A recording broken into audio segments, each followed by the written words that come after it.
Focus reality and agro farming వారు premium farm land projects మన పొలం ఫేజ్ 1, 2 మరియు 3 కంప్లీట్ చేసుకొని మన పొలం phase 4 Wasar village at Narayana Khed లో ఆగస్టు 15 ఇండిపెండెన్స్ డే రోజు గ్రాండ్ లాంచ్ చేయడం జరుగుతోంది.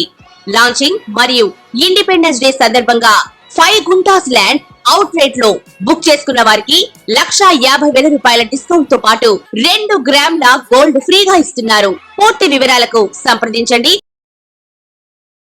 నమస్కారం అందరికీ. వాళ్ళు మనతో పాటు మన స్టూడియోలో వేదిక ఆస్ట్రాలజీ అయిన అనుపమ గారు ఉన్నారు. Hearty welcome to studio ma'am. మరి ఇప్పుడు దాకా మీరు మన స్టూడియోకి వచ్చి ఎప్పుడు రాశిఫలాలు చెప్పలేదు, కానీ ఈ అక్టోబర్ కొంతమంది నెగిటివ్ అంటున్నారు, కొంతమంది పాజిటివ్ అంటున్నారు. సో కరెక్ట్ గా మీరు చెప్పండి, ఈ అక్టోబర్ నెలలో ద్వాదశ రాశుల వరకు ఎలా ఉండబోతుంది? ఫస్ట్ ఈ అక్టోబర్ నెల ద్వాదశ రాశుల ప్లేస్మెంట్స్ ఎలా ఉన్నాయి, ఏ రాశి వాళ్ళు, ఏ గ్రహాలు ఎక్కడున్నాయి ఒకసారి వివరించండి. బేసికలీ ఫస్ట్ ఆఫ్ ఆల్ మనకి అక్టోబర్ బిగినింగ్ లోనే మనకి సూర్యగ్రహణం జరుగుతుంది. అమావాస్య రోజు సూర్యగ్రహణం అన్నమాట. ఇది కొద్దిగా రేర్ ఈవెంట్ అని చెప్పుకోవచ్చు, అంటే ఫ్రీక్వెంట్ గా జరిగే కాస్మిక్ ఈవెంట్ కాదు. ఓకే. సో మహాలయ సర్వపిత్రి మహాలయ అమావాస్య రోజు సూర్యగ్రహణం జరగడం అనేది చాలా పాజిటివ్ ఆస్పెక్ట్ ఎక్కడ కన్సిడర్ చేసుకోవచ్చు అంటే, మన పితృదేవతలకి తర్పణాలు చేయడానికి మనకి చాలా ఆస్పిషియస్ చెప్పుకోవచ్చు అనమాట. ప్రసిద్ధి ఉన్న వాళ్ళు దాన్ని ఇంకా కొద్దిగా ఎన్హాన్స్ చేసుకోవడానికి యూజ్ అయ్యే ఆస్పిషియస్ మనం చెప్పుకోవచ్చు, ఎస్పెషల్లీ ఆ ఆస్పెక్ట్ లో మనకి. అదర్వైజ్ మనకి రవి మనకి 16th కి తులా రాశిలోకి ఎంటర్ అవుతారు. అంటే అక్కడ మనకి రవి నీచబడతారు అనమాట. సో ఆల్మోస్ట్ డెప్యుటేషన్ లోకి వచ్చేస్తారు కాబట్టి కొద్దిగా మోస్తరుగా మనకి గవర్నమెంట్ రిలేటెడ్ ఇష్యూస్ అలాంటి వాటికి కొంచెం మనకి డిస్టర్బెన్సెస్ కనిపించేది, లీడర్స్ కి కనిపించేసి కొద్దిగా డిస్టర్బెన్సెస్ వచ్చే ఛాన్సెస్ ఉంటాయి. కుజుడు మాత్రం మనకి 20th అక్టోబర్ అంటే 20వ అక్టోబర్ రోజున మనకి కుజుడు నీచబడతారు, కర్కాటక రాశిలోకి ఎంటర్ అవుతారు. సో ఈ ఇయర్ స్పెషాలిటీ ఏంటి అంటే, కుజుడు ఆల్మోస్ట్ ఒక 6 నెలలు స్తంభించి వక్రగతి పొంది మళ్ళీ బ్యాక్ అండ్ ఫోర్త్ జరిగే ట్రాన్సిట్స్ ఉంటాయి అన్నమాట. కర్కాటక రాశి నుంచి మిథునంలోకి, మళ్ళీ మిథునం నుంచి కర్కాటక రాశిలోకి, ఇలా కొద్దిగా ఫ్లక్చుయేషన్స్ మనకి ఉంటుంది. సో ఈ ఇయర్ కి మనం ఇయర్ ఎండింగ్ కి చూసుకుంటే, అక్టోబరే కాకుండా చూసుకుంటే మేజర్ మనకి ఇంపాక్ట్ వచ్చేది కుజుడు స్తంభన అనమాట. అండ్ కుజుడు నీచబడడం, ఓకే, స్తంభించి నీచబడడం, స్టేషనరీలోకి వెళ్ళి. దెన్ ఇంకొక ట్రాన్సిట్ ఏంటంటే మనకి గురుడు వక్రీ అవుతున్నారు అక్టోబర్ 9th. ఓకే. సో ఇది మేజర్ ట్రాన్సిట్స్ అన్నమాట. మనకి అక్టోబర్ 9th గురువు వక్రీ అయినప్పుడు ఆయన దాదాపుగా మనకి ఫిబ్రవరి వరకు కూడా వక్రీ గతిలోనే ఉంటారు. సో మిడ్ ఫిబ్రవరి ఆ టైంకి స్టేషనరీ అయి డైరెక్షన్ స్ట్రెంత్ మళ్ళీ వచ్చేస్తుంది. శని మాత్రం మనకి నవంబర్ లో డైరెక్ట్ అవుతారు. సో అక్టోబర్ లో మెయిన్ ట్రాన్సిట్స్ ఏమున్నాయంటే, ఇది ఆల్రెడీ రాహుకేతు మనకి మీనరాశి అండ్ కన్యా రాశిలో ట్రాన్సిట్స్ జరుగుతున్నారు. అండ్ ఆల్రెడీ శని మనకి వక్రీ అయ్యి మనకి కుంభరాశిలో ట్రాన్సిట్ అవుతున్నారు. కాబట్టి మన మెయిన్ ఫోకస్ అంతా కూడా ఈ పర్టికులర్ అక్టోబర్ కి ఏం చూసుకోవాలంటే, రవి ఒకటి, కుజుడు ఒకటి అండ్ గురు వక్రి, ఈ 3 గ్రహాలు కూడా అగ్నితత్వ గ్రహాలు కాబట్టి కొద్దిగా మెయిన్ ప్లానెట్స్ రవి అండ్ కుజుడు రెండు కూడా నీచ అవస్థలో ఉండడము ఒక బిగ్గెస్ట్ డిసడ్వాంటేజ్ అన్నమాట. ఇది మనకి గ్లోబల్ గా చాలా మట్టుకు ఇంపాక్ట్ చూపించే రిజల్ట్స్ ఉంటాయి.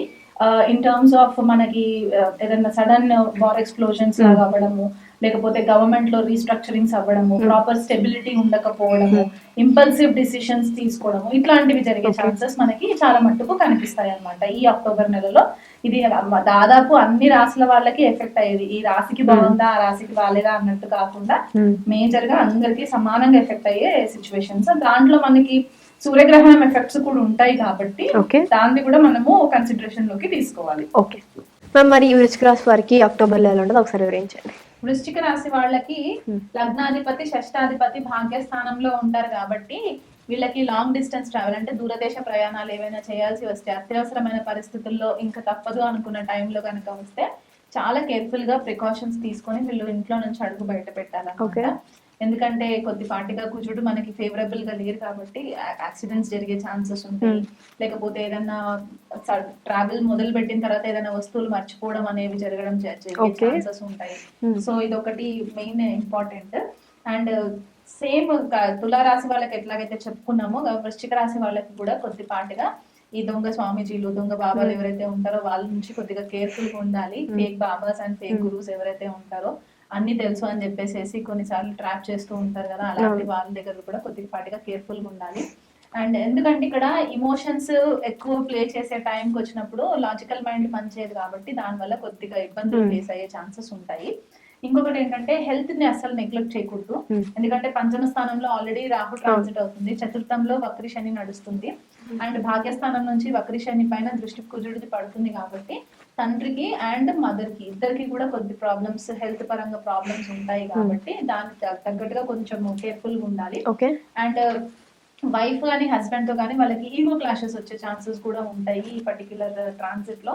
సో మెయిన్ లగ్నం వీళ్ళకి లగ్నాధిపతి కుజుడే కాబట్టి అలాంటి కుజుడు షష్టాధిపతి అయ్యి మళ్ళీ భాగ్యంలో నీచపడము, హెల్త్ పరంగా కూడా వీళ్ళకి ఇబ్బందులు రావడము, సడన్ గా డైజెస్టివ్ సిస్టమ్ కి ఇష్యూస్ రావడము, దానివల్ల హాస్పిటల్లో డబ్బు ఖర్చు చేయడము, ఇట్లాంటివి జరిగే ఛాన్సెస్ ఉంటాయి అన్నమాట వృశ్చిక రాశి వాళ్ళకి. మరొకసారి రెమెడీస్ కూడా వివరించండి. రెమెడీస్ అంటే వీళ్ళు గౌరీదేవి ఆరాధన చేసుకోవడము, ప్రతి సోమవారం గౌరీదేవి ఆరాధన అండ్ ప్రతి మంగళవారం సుబ్రహ్మణ్యేశ్వర స్వామికి ఆరాధన, యాజ్ వెల్ యాజ్ వీళ్ళ లగ్నాధిపతినే కుజుడు కాబట్టి వీళ్ళు ఉపవాసం రోజంతా ఉపవాసం ఉండి సాయంకాలము మళ్ళీ సుబ్రహ్మణ్యేశ్వర స్వామి అష్టకం నేర్చుకోవడము, చదవడము, దానివల్ల ప్రేయర్స్ చేసుకున్న తర్వాత ఉపవాసం వదిలేసినా కూడా వీళ్ళకి ఫేవరబుల్ రిజల్ట్స్ ఉంటాయి. ఓకే, మరి చూసారు కదా వృశ్చిక రాశి వాళ్ళకి ఈ అక్టోబర్లో ఎలా ఉండబోతుందో. ఖచ్చితంగా రెమెడీస్ అన్నిటిని యూజ్ చేసుకుని నెగిటివిటీని కొంచెం తగ్గించుకొని డెఫినెట్గా పాజిటివ్గా మరొకరిని కోరుకుంటూ మరో రోజు కలుద్దాం. అంతవరకు సెలవు.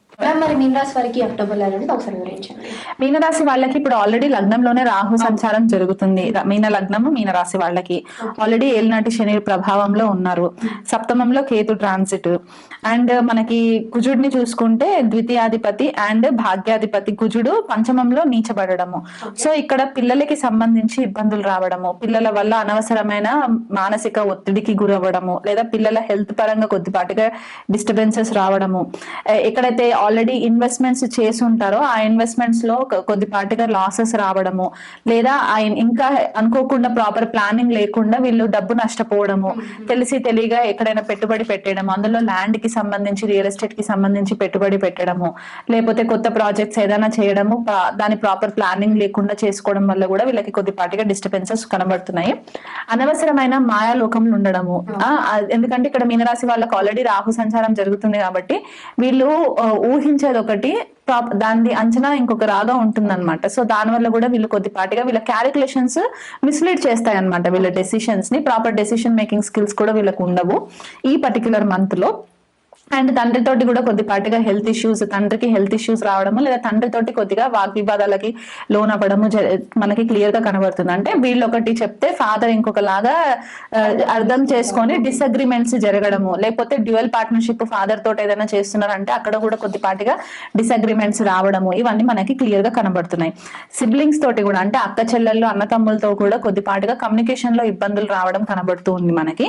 ఎందుకంటే ఇక్కడ పంచమ ద్వితీయాధిపతి అండ్ భాగ్యాధిపతి కాబట్టి మనకి పంచమ స్థానంలో ట్రాన్సిట్ జరుగుతుంది, అదొకటి. అండ్ మనకి ఈ మెయిన్ ఎఫెక్ట్ మనకి సోలార్ ఎక్లిప్స్, సూర్యగ్రహణం యొక్క ఎక్లిప్స్ మనకి మీనరాశి వాళ్ళ పైన ఎక్కువ ఉంటుంది ఈసారి. ఎందుకంటే అదే రాశిలో మనకి సూర్యగ్రహణం జరుగుతుంది, అందులో మహాలయ అమావాస్య కూడా ఉంది కాబట్టి మీనరాశి వాళ్ళకి చాలా ఎఫెక్ట్ పడుతుంది అనమాట. సో ఓవరాల్ గా మనం ఈ ద్వాదశ రాశుల్లో చూసుకుంటే ఈ సూర్యగ్రహణం ఎఫెక్ట్ ఎవరికి ఎక్కువ ఉంటుంది అంటే మీనరాశికి, కర్కాటక రాశికి, కన్యా రాశికి, సింహరాశికి, వృశ్చిక రాశి వాళ్ళకి కూడా కొద్దిపాటిగా ఎఫెక్ట్స్ చాలా ఎక్కువ ఉంటాయి. కుంభరాశికి కూడా ఎక్కువ ఎఫెక్ట్స్ ఉంటాయి అన్నమాట. వీళ్ళందరూ కూడా నా గ్రహణం అయిపోయిన తర్వాత గ్రహణ శాంతి పూజ చేయించుకోవడము, రవికి, చంద్రుడికి, రాహుకి, కేతుకి కలిపి వీళ్ళు పరిహారము గ్రహణం తర్వాత చేయించుకోవడము చాలా ఇంపార్టెంట్ రెమెడీ అన్నమాట. దీన్ని ఎఫెక్ట్స్ మనకి దాదాపు 3 months to 6 months ఉంటుంది కాబట్టి వారి వారి జన్మ జాతకాన్ని బట్టి వాళ్ళకి సిచ్యువేషన్స్ ఎట్లా ఉన్నాయో చూసుకుంటూ మెల్లిగా దాన్ని ట్రాన్స్ఫర్మేషన్ గా హ్యాండిల్ చేసుకుంటూ వెళ్ళాలే తప్ప హేస్టీ డెసిషన్స్ తీసుకోవడానికి లేదు. ఓవరాల్ గా ద్వాదశ రాశుల వాళ్ళకి చెప్పేది ఏంటంటే కుజుడి యొక్క ట్రాన్సిట్ నీచావస్థలో ఉండడము, అది చాలా కాలం వరకు ఒక 6 to 8 months వరకు మనకి ట్రాన్సిట్ ఉంటుంది కాబట్టి వీలైనంత మట్టుకు ఎంత శాంతంగా ఉండి డెసిషన్స్ తీసుకుంటే అంత మేలు జరుగుతుంది. లేకపోతే చాలా మట్టుకు రిలేషన్షిప్స్ లో ఇంపల్సివ్ డెసిషన్స్, రెక్లెస్ కాన్వర్సేషన్స్ వల్ల వీళ్ళకి రిలేషన్షిప్స్ లో చాలా ప్రాబ్లమ్స్ వస్తాయి అన్నమాట.